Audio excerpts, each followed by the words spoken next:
Omwana wa Bobby Wine Shadrack Mbogo Kyagulanyi yawangudde oba head prefect ku ssomero yasesezza abayizi banne ngenda kuwankuwa akatambi okerabireko so nga ate ye Zali the boss lady pate yamusaze wali ku Pearl of Africa hotel ngenda kuba mbikuwa obyerabireko so nga ye Spice Diana yakyankalanyiza Hoima ground bwe yakubya abadigize ne bakkiriza ogenda kubanga obyerabirako gwe munnange okwosaako Farida nakazibwe ne Bruno ke ekyabwe no balabika kati ekintu bagenda bakyerula so nga ate y'omuyimbi King Saha naye agamba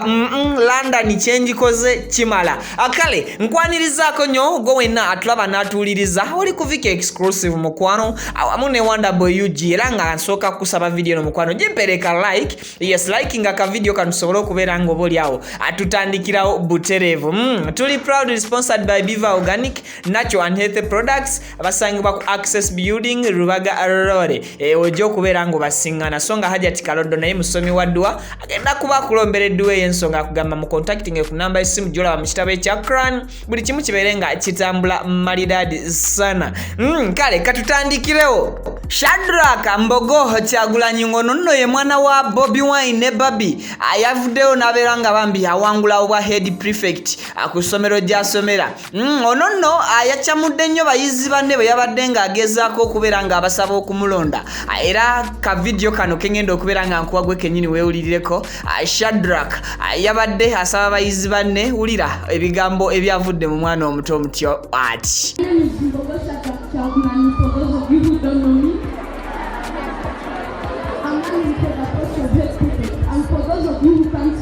You can just look at my banner right there.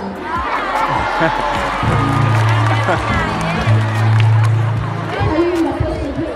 I will share the following. First, I will make sure that we all find enough time for studying.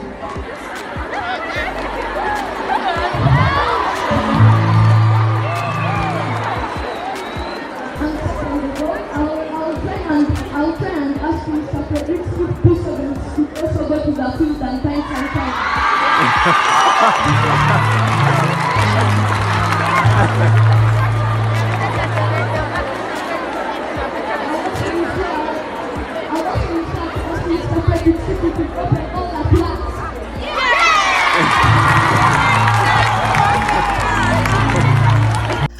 Happy birthday Patricia okuva mu Ghetto Kids era ngono yeita Ghetto Queen amwana muwala ono yawezezaayo emyaka 18 egy'obukulu bulijjo omwana ono mumulaba nga mumanyi oba mukulu nnyo anenga bambi kabadde kakyali ka baby olunaku olw'eggulo yawezezza emyaka egy'obukulu 18 ono no Patricia y'omu kubatandika okubeera nga bazinira mu nnyimba za Eddie Kenzo nga bakyali baana bato nnyini ddala ne munnaabwe bambi yasobola okubeera nga bava ku maaso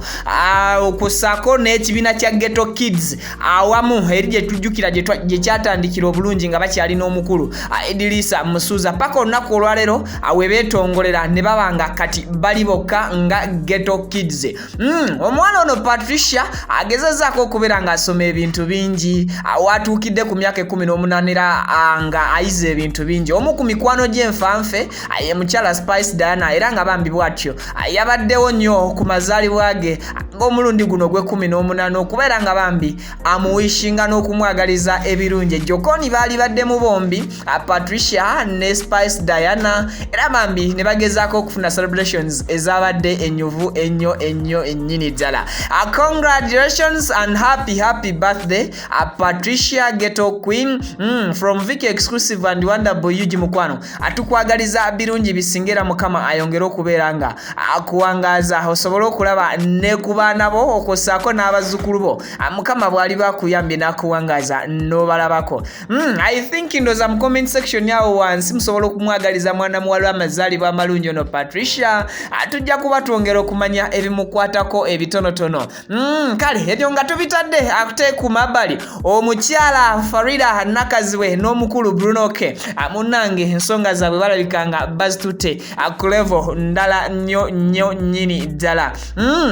olaba abadde bagezaako kubeera nga abajogingamu oba nga bakola exercise ku ssomero erimu. Manyi kati lino essomero baliddawo eryegulidde amannya nkyagezaako okufuna details ezirikwatako ba celebrities bangi, abantu ab'enjawulo abavaayo ne babeera nga bagendayo kukolerayo exercise. So ebyo nabyo biri side zaawo. Omukyala Zari Hassan the boss lady yategese pate eno beach pate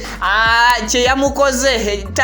tali kiddira era ataliddamu kutegeka waba mugezi. Ensonda zategezezze zesigika nti Zari yabadde ategese pate eno ku Pearl of Africa Hotel wano mu kibuga Kampala nga table just yesookebwako ya miliyoni emu ne table eye miliyoni 2 table eye miliyoni 3 okosaako ne table eye miliyoni 5 wabula amawulire agesigika agalaga agaliko n'obukakafu nti omukyalo ono Zari the boss lady ateyasobodde kufunayo yadde bantu 15. Emmeeza zalabiddwako nga nkalu bwetuku ate songa yo tuvuddeyo omukyala amanyiddwa nga Spice Diana yavuddeyo na bwatyo anabeera nga akyamula abadigize. Kino nno Spice Diana yakiyise one man's show era ngono kitegeeza nti bamutimbyemu era nabeera nga asobodde okujjuza ekivulu kino ne kifrontinga nga bwogenda maaso n'okubeera nga okyerabirako. Bino nno byabadde wali eri mu Hoima Grounds mwana muwala Spice Diana gye yagendedde maaso n'okubeera nga alaga eryanyi. Abadigize bakkiriza bagambye nti weewaawo Spice oyina energy batutadde nga ke kayimba abantu ke bagenda maaso n'okubeera nga oba oli awo bakooka. Ono nno we yagenze maaso n'okubeera nga ateekamu akayimba akamanyiddwa nga gwozalawa endulu neranya abantu ne bagamba nti Spice Diana okiyitiriza akansooke mbikuwe gwe kennyini ogende maaso n'okubeera nga oba oli awo obyerabirako. Nkomewo tewerabira ku likinga video eno nawe atanna subscribinga mukwano subscribing bibino katubirabe.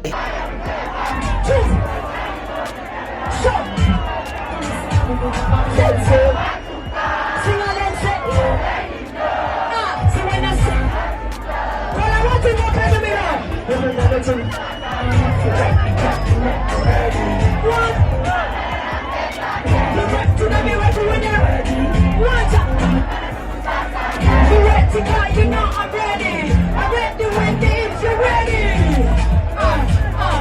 If you're ready, so now I'm ready. So you're ready, now you're ready when you're ready.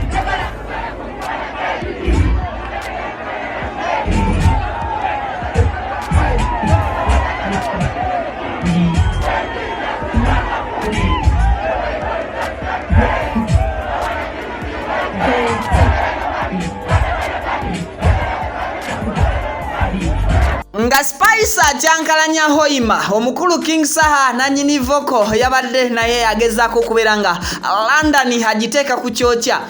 Omukulu King Saha yagenda London yagenze maaso n'okubeera nga ate oboolyawo atulaga nti amaanyi mwegali era abawagizi ayina mu nsi zonna okutwaliza awamu. London yabadde eyimba buyimbi ddoboozi lya King Saha era ng'obuyimba bwe bavibingirako up ekintu kyabadde nga kiri so massive. Ono King Saha yagenda n'omukyala amanyiddwa nga Shiba Kalungi Queen Kama era bwe babaddeyo nga bakutte house obanga club abagikutte ddala mu butuufu bakikubye era abakijjuza.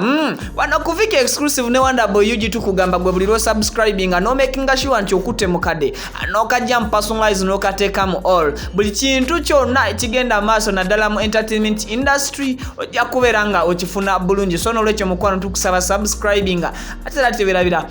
okulikinga n'okusharinga content waffe bwabeera nga akunyumidde obeera nga ddala kituufu akukutteko. Nkale wano wennyini wenjagala okubeera nga nsinziira mbasibule abalungi abaagalwa ab'emikwano tujja kubeera nga ate oboolyawo atuddiŋŋana asandyagadde kusukawo kambalekere omukulu King Saha nga akyamula aba London. I sign up.